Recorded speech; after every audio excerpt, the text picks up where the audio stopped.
Tradicionalni memorijal Safet Mavrić-Ćako otvoren je na gradskom bazenu i trajeće do nedjelje. Pored bazenskih takmičenja, očekuje se maratonska trka na Ribaričkom jezeru sa učesnicima iz cijele Srbije.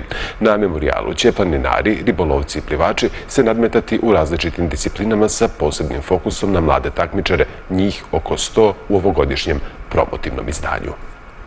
Ovo je 26. memorijal Safet Mavrić-Ćako koji se organizuje pod pokroviteljstvom grada Novog Pazara u suorganizaciji Sportskog saveza i plivačkih naših klubova.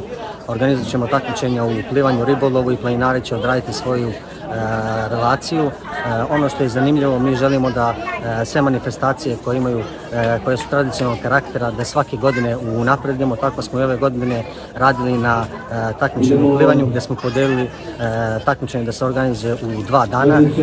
Prvog dana bit će ovdje na gradskom bazenu koji je potpuno renoviran i zaista daje jednu lijepu sliku o našem gradu. Ovdje će najmlađi se takmičiti, dok će u nedjelju nešto stariji u 2 discipline na 1500 i 5000 metara se takmičiti i na taj način obeležiti ovu jednu veoma lijepu manifestaciju.